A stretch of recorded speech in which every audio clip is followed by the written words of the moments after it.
د عوامي نېشنل پارټۍ خیبر پښتونخوا جنرال سیکرټري حسین شاه خان یوسفزی ویلي دي چې د یو ریټایرډ جنرال لخوا د ایمل ولی خان په حواله توهینامیز خبرې کول د برداشت نه بهر دي.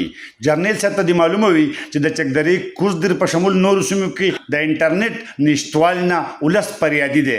د پاټه په حواله د ایمل ولی خان په خبره غوسه کېدل اسمان ته لاړې توکل دي. 13 ورځ د سېنات قایمه کمیټه غونډه کې د پی ټی ای چیرمن میجر جنرال ریټایرډ حافظ الرحمن لخوا د عوامي نېشنل پارټۍ مرکزی صدر سېنیټر ایمل ولی خان په حواله الزامونو لګولو په جواب کې چکدرا پریس کلب کې د وینا په وخت د حسین شاه خان یوسفزی وینا وه. ایمل خان چې دی جی اول خو دا کتل غواړي چې ایمل خان څوک دی. ایمل خان د یو 15 کاله تحریک نوم دی. دا پرون او نن او حادثاتي پارټي نه ده او نه چا جوړه کړې ده، نه چا راوستې ده، نه د چا په خپو ولاړه ده، نه د چا په سهارو ولاړه ده. عوامي نېشنل پارټي 115 کاله تاریخ لري جي د صدۍ نه زیات. هغه خلک چې دلته جرنیلۍ ته ورسېدل دا د لاړ شي او د ولی باغ او د باچا خان او د ولی خان او د اسفندیار ولی خان او د ایمل ولی خان د خپو خاورې د ښکلوي. دا خلک په داسې نه دي راغلي.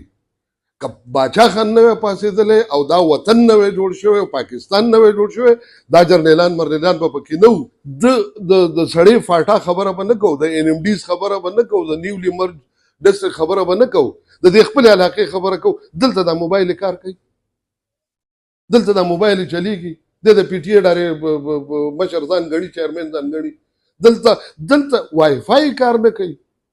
نو دا نور خو عجیبه غوندې خبره ده.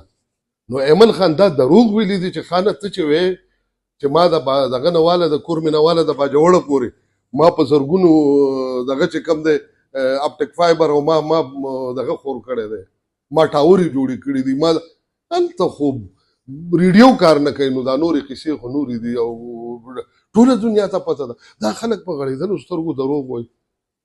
نو بالکل دا ایمل خان لاس ورولل او په ایمل خان پسې خبره کول او د ایمل خان سره مخامخ کېدل چې د دې غونډ ولس سره مخامخ کېدل دي او د غونډ ولس سره نه د دې وطن د جوړېدو د محسنانو سره جنګېدل دي. دا بالکل مونږ زه چیلنج کوم، مونږ په ډاګه وایو چې باچا خان او د باچا خان ملګرو او خدایي خدمتګارو تحریک نه وی چلولی د هغې په نتیجه کې. او داسې هم نه ده. دغه وخت چې پاکستان لا نو جوړ خدای خدمتګار حکومت و، ډاکټر خان صاحب دا یونټ د یو یونټ د نیم پاکستان چې دی ډاکټر خان صاحب وزیر اعلی و، 2 یونټ او مشرقي پاکستان او مغربي پاکستان.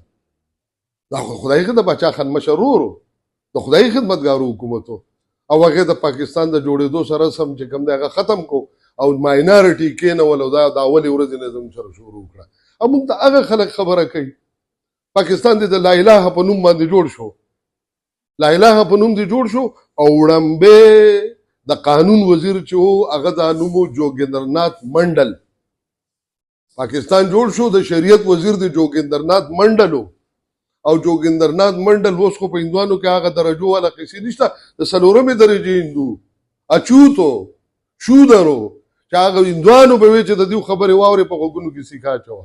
هغه ستا د شریعت وزیر و، ستا د فارن منسټر قادیاني و، ستا د انټیریر څه پوزیشن و. بیا ډېره به موږ هغه ځای ته ورسو چې هغه به د نه وینا خبرې.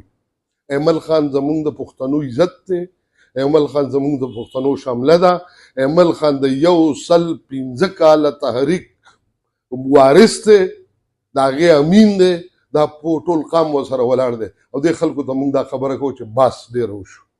د نن نه پس چې دی دا قسمه څیزونه چې دي او که دوی زموږ ته د وفادارۍ خبره کوي په وړاندې انسان د اسمبلی کې باچا خان د پاکستان د وفادارۍ حلف اغستی دی. اسفندیار خان د نیشنل اسمبلی ممبر پاتې دی، د سینټ ممبر پاتې دی. ولی خان د نیشنل اسمبلی ممبر سوزل پاتې دی او د اپوزیشن هغه عظیم لیډر پاتې دی چې نن د 73 آئین چې کوم دی هغه دی. اسفندیار ولی خان په 14 ممبرانو باندې هغه د قوم محسن پاتې دی چې 18 ترمیم یې راوړی دی. باچا خان د جدوجہد په نتیجه کې پاکستان جوړ شوی دی او دې خلکو ته جي باچا خان ته د بابای قوم پورې خبره شوې چې تا بابای قوم کو نه ده منلې. ولی خان ته دا تاریخي طور دا په ریکارډ دي دا ټولې خبرې. ولی خان ته د پاکستان د صدارت آفر شوی، تاسو ته خبر یې چې هغه حمید ګل هغه خبره ده چې په هغه صدارت زه تو کم کې زه تاله انټرویو درکوم. د وزیر اعظم آفر ورته شوی، فضلیق پسې ضیاءالحق پسې فضلیق او د فضلیق کور والا دواړه دی الله وبخي هغې پسې لیږلي دي دغه ته